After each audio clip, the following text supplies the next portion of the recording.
ICC men's টি-20 world cup Bangladesh বনাম south আফ্রিকার মধ্যকার ম্যাচটি অনুষ্ঠিত হয় নিউ ইয়র্কে। সমালোচনার মুখে ড্রপ ইন পিচ নিউ ইয়র্কের নাসাউ স্টেডিয়াম। বিশ্বকাপ শুরুর আগে বেশ সাড়া জাগিয়েছিল নিউ ইয়র্কের নাসাউ স্টেডিয়াম। টসে জিতে সাউথ আফ্রিকা ব্যাটিংয়ের সিদ্ধান্ত নেয়। টসে বাংলাদেশ হারলেও নাজমুল হোসেন শান্ত যে আগে বোলিং চেয়েছিল সেটাই হলো। ফর্মের তুঙ্গে থাকা সাউথ আফ্রিকার ব্যাটিং লাইন আপ শুরুতেই চওড়া হয় বাংলাদেশের বোলিংয়ের বিরুদ্ধে। কুইন্টন ডিকক এবং রেজা হেনরিক্স প্রোটিয়াদের ওপেনিং ব্যাটিংয়ে আসে। তানজিম হাসান সাকিবের প্রথম ওভারেই একটি 6 এবং একটি 4 দিয়ে শুরু করে কুইন্টন ডিকক। কিন্তু কুইন্টন ডিককের আগ্রাসর ব্যাটিংয়ে মোটেও হতাশ হননি তানজিম সাকিব। সেই ওভারের শেষ বলে রেজা হেনরিক্সকে এলবিডব্লিউ এর ফাঁদে ফেলে তানজিম সাকিব এবং তুলে নেন প্রোটিয়াদের প্রথম উইকেট। তানজিম হাসান সাকিব তার দ্বিতীয় ওভারে কুইন্টন ডিকককে অসাধারণ বোল্ড করে প্রথম ওভারের বাউন্ডারির প্রতিশোধটা তুলে নেন এবং সাউথ আফ্রিকার দ্বিতীয় উইকেটের পতন ঘটান। তখন বাংলাদেশের দর্শকরা ঠিকই বুঝতে পারল ফর্মের তুঙ্গে থাকা সাইফুদ্দিনকে বাদ দিয়ে কেন তানজিম সাকিবকে দলে নেওয়া হয়েছিল। এর পরের ওভারে তাসকিন ক্লিন বোল্ড করে সাজঘরে ফেরালো প্রোটিয়াদের ক্যাপ্টেন ইডেন মার্করামকে। শুরুতেই প্রোটিয়াদের 3 উইকেট পড়াতে বাংলাদেশের বোলিং লাইন আপ তাদের শক্তির জানানটা ভালোভাবেই দিল। তানজিম হাসান সাকিব তার তৃতীয় ওভারে ট্রিস্টান ট্রাভসকে ক্যাচের ফাঁদে ফেলে চিন্তায় ফেলে দেয় প্রোটিয়াদের ব্যাটিং লাইন আপে। নিউ ইয়র্কের নাসাউ স্টেডিয়ামের 33,000 দর্শকের মধ্যে 32,000 দর্শকের মুখেই প্রতিধ্বনিত হতে থাকে একটিই নাম, তানজিম সাকিব। তানজিম সাকিব 5 ওভারের মধ্যেই প্রোটিয়াদের 24 রানে 4 উইকেট কেড়ে নেয় টিম টাইগার। এর মধ্যে তানজিম সাকিব একাই নেন 3টি উইকেট। এরপর প্রোটিয়াদের ব্যাটিংয়ে হাল ধরে হেনরিক ক্লাসন এবং মিলার। এরা দুজনেই বাংলাদেশের বোলিংদের যথেষ্ট সম্মান দিয়ে দেখে শুনে খেলতে থাকেন। প্রোটিয়াদের স্কোরবোর্ডের চেহারা দেখে বাংলার মানুষ প্রথমবারের মতো সাউথ আফ্রিকাকে বিশ্বকাপের মঞ্চে হারানোর স্বপ্ন দেখা শুরু করে। নাজমুল হোসেন শান্ত যখন মাহমুদুল্লাহকে বোলিংয়ে আনলো, মাহমুদুল্লাহ রিয়াদ ঠিকই সুযোগ তৈরি করে দিল লিটনের কাছে মিলারের ক্যাচ তুলে দিয়ে।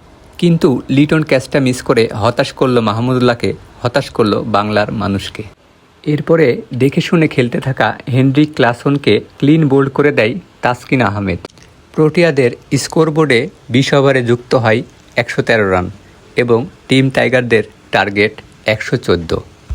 টিম টাইগারদের হয়ে ওপেনিং করতে আসে ক্যাপ্টেন নাজমুল হোসেন শান্ত এবং ফর্মে থাকা তানজিম তামিম। তানজিম শুরুতেই রাবাডাকে পরপর 2টা 4 মেরে জানান দেয় এই স্লো পিচে খেলে খেলেই বাংলার ক্রিকেটারদের বড় হওয়া। কিন্তু তানজিম তামিম বেশি আগ্রাসর হতে গিয়ে সে রাবাডার কাছেই ভুল করে উইকেট কিপারের কাছে ক্যাচ তুলে দেয় এবং কুইন্টন ডিকক সেই ক্যাচটি তুলে নেয়। সেই সুবাদে প্রোটিয়াদের হয়ে প্রথম উইকেটের শিকার করে ক্যাঙ্গিজো রাবাডা। তানজিম তামিম সাজঘরে ফিরে মাত্র 9 রান করে। এরপরে টিম টাইগারের হয়ে ব্যাটিংয়ে আসে লিটন কুমার দাস। দেখে শুনেই শুরুটা করেছিল লিটন কুমার দাস, কিন্তু খুব বেশিক্ষণ তার ধৈর্যের পরীক্ষা দিতে পারল না। মহারাজের খুব সুন্দর একটি ঝোলানো বলে লোভনীয় ক্যাচ তুলে দিল লিটন কুমার দাস। মহারাজ তুলে নিল তার প্রথম উইকেট।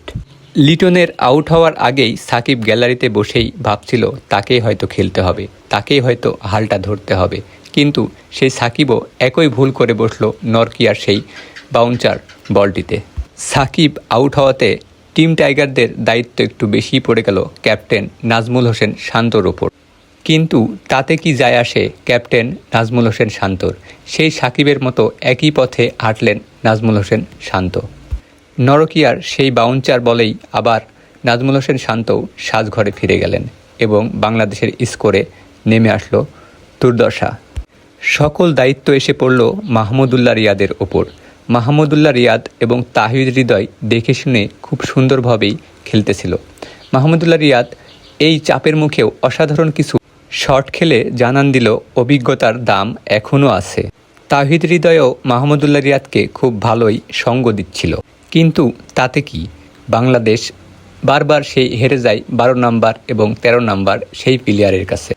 কুশাল মোমেন্টে আম্পায়ারের ভুল সিদ্ধান্তে বাংলাদেশ লস করে 4-4টি রান। এরপরে আবারও আম্পায়ারের ভুল সিদ্ধান্তে আউট হয়ে গেলেন তাহিদ হৃদয়।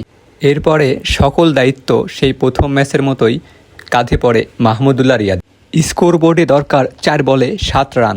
মহারাজের ফুলটাচ বলে সজোরে স্টেটে হাঁকিয়েছে মাহমুদুল্লাহ রিয়াদ এবং একদম সীমানার কাছে গিয়ে ক্যাচ। হতাশ মাহমুদুল্লাহ, হতাশ টিম টাইগার, হতাশ বাংলার দর্শক। আমাদের ভিডিওটি যদি ভালো লাগে লাইক, কমেন্ট, শেয়ার করে আমাদের পাশে থাকবেন।